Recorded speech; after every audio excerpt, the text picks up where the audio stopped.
Hey guys, Don here. Welcome to Podiatry Practice Mastery. I want to just share my experience. I just got back from doing a lunch visit with a dermatology group here. I've been trying to figure out a way to get in to see different referral doctors here near my second office in Westboro, and I was kind of struggling. I didn't have a great staff person that could set it up. I really wanted a practice rep. And I have talked about this before, but I didn't find one. So what I'm doing is I'm kind of doing a co-marketing opportunity with a vein rep. So there's a vein rep locally that works with this vein doctor. And so he set up a kind of a lunch. He paid for lunch, and myself and one of the other newer doctors here in our office went there. What a great opportunity. It was great because he paid for the food. It wasn't only about that, but he set it up, and I just blocked my schedule. So instead of finishing at like 11:30, I finished at 11, and I come back at 1:40 instead of coming back at 1. So I took about an hour more off, maybe a little bit more.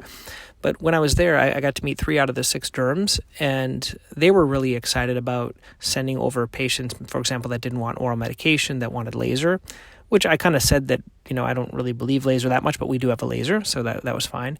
They had some soft tissue masses they need removed. They have certain type of nail conditions, nail biopsies, things like that they don't like to deal with. So all in all, and they were really just happy to see people. That was the neat thing, is I think they're just a happy-go-lucky group of derms. And so a couple of ideas that came from it. One was certainly setting up these lunch and learns or meet and greets.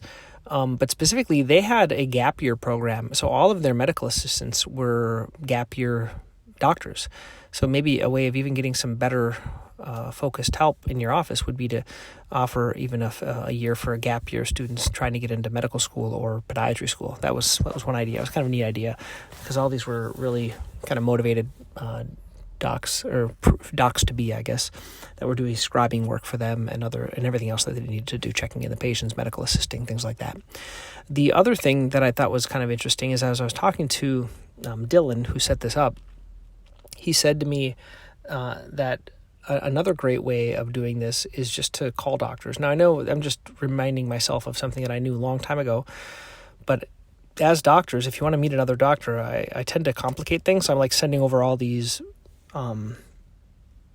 letters to these doctors to get to know them, to get on the phone. But really, probably the easiest thing to do is just to get on the phone when you have a few minutes and just say, hey, I'm Dr. So-and-so. I wanted to talk about a mutual patient. Instead of faxing over letters, which we always do, we always fax over letters, but pick a few of them, maybe one per day, and call one of these primary cares, get them on the phone, and just, talk about that patient that you saw. I think that's going to, my biggest takeaway is doing that more often. I've tried to not hassle myself. I've tried to, for example, have staff do it or other things like that, handing it off. It didn't really work that well, but myself calling and just taking a few minutes and just saying, hey, I'm Dr. Pelto. I saw a mutual patient. Want to let you know about that patient, or even not, or I saw a mutual patient. I'm taking care of him, but hey, we haven't met. I was wondering, just wanted to say hi, make friends, see if I could stop by at a day to visit you. So something like that. Because if you think about it in terms of reciprocity, when you have someone that comes into your office like another doctor, it's really, for most people, it's a nice thing. Reps, not so much the case, but another provider, it's kind of a fun thing to meet them, to get to know them, to see kind of what they're seeing, what they're treating, what they're struggling with, and things like that. Kind of the same reason I like other doctors visiting me in the office. But anyway, that was my idea from this takeaway from this visit to a derm, and he already has another one set up for me.